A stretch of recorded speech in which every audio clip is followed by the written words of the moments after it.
Bonjour à toutes et à tous, je suis ravie de vous retrouver pour ce nouveau numéro du Noté pour vous en images. Cette semaine, 3 sujets à l'ordre du jour. Le premier, ça va être évidemment le dernier texte de transposition nationale de la directive MIF. Le deuxième sujet concernera un arrêt qui a été rendu par la Cour de justice de l'Union européenne en matière de services d'investissement. Et notre dernier sujet sera un petit tour des dernières actualités en matière de textes publiés. Notre premier sujet cette semaine concerne donc la transposition de la directive MIFID II en droit français et tout particulièrement la deuxième ordonnance de transposition, puisque vous vous souvenez que la première ordonnance de transposition date déjà d'une année puisqu'elle avait été publiée en juin 2016. Alors, qu'apporte cette nouvelle ordonnance de transposition? Elle apporte évidemment la transposition de certaines dispositions qui n'avaient pas été transposées par l'ordonnance de 2016, mais surtout, l'objectif de cette ordonnance du 22 juin 2017 va être de modifier la définition des prestataires de services d'investissement. L'objectif affiché va être de mettre en ligne la réglementation française avec la réglementation sectorielle européenne qui va concerner plus particulièrement la gestion d'actifs. Il est à noter par rapport aux documents de consultation qu'on avait pu avoir de la part de la Direction générale du Trésor que l'idée qui avait été envisagée un temps de mettre 2 catégories de sociétés de gestion, certaines appelées sociétés de gestion et d'autres appelées sociétés de gestion de portefeuille, pour faire une sorte de différenciation entre les sociétés qui seraient purement nationales et les sociétés qui ressortiraient d'une réglementation sectorielle européenne, a finalement été abandonnée au regard de la confusion évidente qui avait été évidemment soulevée par les associations de places concernées, mais également, je pense, par d'autres acteurs, puisque tout juriste pouvait du coup à tout moment se demander si les termes de portefeuille avaient été simplement omis ou avaient été volontairement omis. Plus de questions à se poser, il n'y aura que le terme société de gestion de portefeuille qui sera utilisé à compter du 3 janvier 2018. Alors, qu'apporte cette ordonnance de différenciation au sein des entreprises d'investissement et de sortie des sociétés de gestion de portefeuille de l'encadrement MIFID? Le premier apport pour ces sociétés de gestion, ça va être de ne pas être soumises au reporting des transactions. Alors c'est un pan important de la directive MIF et c'est surtout un pan coûteux de la directive MIF, puisqu'il va nécessiter, et il a certainement déjà nécessité, de nombreux investissements financiers en matière informatique. Donc tout ce qui concerne le reporting des transactions ne concernera pas les sociétés de gestion de portefeuille. Le deuxième élément important, c'est que tout ce qui concerne la tarification de l'analyse financière, gros sujet nouveau de la part de MIF 2, ne sera pas non plus applicable à ces sociétés de gestion de portefeuille non soumises à la directive MIF 2. Alors, quelle est la condition pour qu'une société de gestion de portefeuille ne soit pas soumise à la directive MIF 2? Tout simplement, il faudra qu'elle exerce une activité de gestion collective. Et une seule activité de gestion collective suffira à la faire sortir du champ d'application de la directive MIF 2.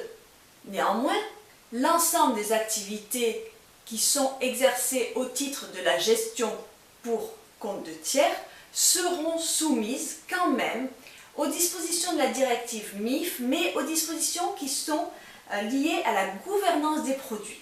Sur ce point-là, les dispositions pour la gestion de compte de tiers continueront à s'appliquer. Donc c'est un grand pan évidemment de la MIF avec, vous vous souvenez, la définition du marché cible et les relations avec producteurs, distributeurs. C'est une nouveauté, c'est un gros travail évidemment à mettre en place, mais c'est quelque chose de beaucoup moins contraignant au niveau informatique et investissement financier que ne l'est par exemple le reporting des transactions. Alors, pour tout ce qui concerne la gouvernance des produits, je vous renvoie aux précédents notés pour vous en images dans lesquels j'ai beaucoup parlé de ce sujet. Notre deuxième sujet cette semaine va concerner un arrêt de la Cour de l'Union européenne. Alors, la Cour de justice de l'Union européenne s'est effectivement prononcée le 14 juin dernier sur un sujet qui n'est pas la MiFID II, évidemment, mais qui est la MiF 1. J'aborde ce sujet d'abord parce qu'il est très intéressant au niveau de la MiF 1 et surtout parce qu'il n'y a aucune raison que la solution qui a été trouvée par la Cour sur MiF 1 ne soit pas reproduite sous l'empire de MiF 2 en raison de l'absence de changement des dispositions qui étaient en cause. La question qui était posée à la Cour de justice était de savoir si la réception-transmission d'ordre telle qu'elle est définie par l'article 4 de la directive de 2004 devait s'appliquer à un contrat ayant pour objet une activité de gestion de portefeuille. Donc on était remonté jusqu'à la Cour de cassation allemande pour savoir si la disposition s'appliquait. Conséquence évidemment de cette application, c'était la nécessité d'avoir obtenu un agrément pour pouvoir exercer un service d'investissement. Ce qui n'était pas le cas du conseiller qui avait été attrait devant les tribunaux. La réponse de la Cour de justice est assez argumentée et surtout déterminante, à savoir que non, il n'y a pas d'exercice du service d'investissement et il n'y a pas d'extension du service de réception de transmission d'ordre à l'activité de gestion de portefeuille. La Cour va même préciser que même si par la suite de la conclusion du contrat, il va y avoir effectivement la réception ou la transmission d'ordre d'achat ou de vente portant sur des instruments financiers par le gestionnaire et dans le cadre de son activité de gestion, le contrat initial n'a pas, lui, pour objet la réception et la transmission d'ordre. C'est le fait que le contrat de gestion ne soit pas en lui-même porteur d'un service d'investissement de réception-transmission d'ordre qui est le fondement de cette décision de la Cour de justice. Dernier élément que je voulais aborder avec vous concerne certaines nouveautés qui ont été publiées cette semaine. La première va concerner tout ce qui est la réglementation indice et donc le règlement plus connu sous le terme de benchmark. En effet, un règlement de niveau 2 a été publié cette semaine pour insérer dans les indices de référence l'indice EONIA.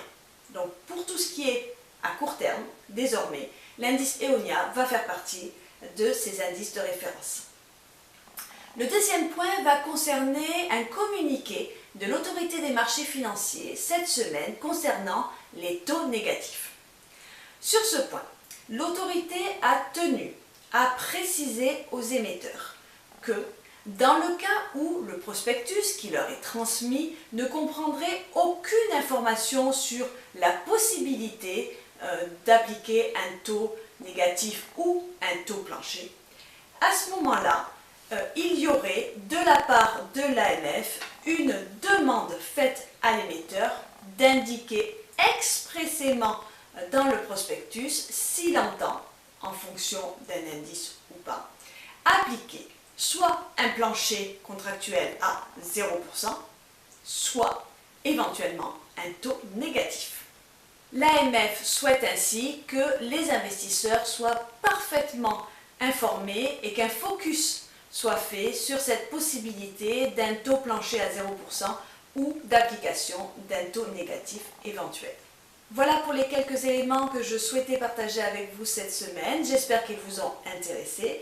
Le Noté pour vous numéro 319 est un gros document puisqu'il comprend plus de 22 pages.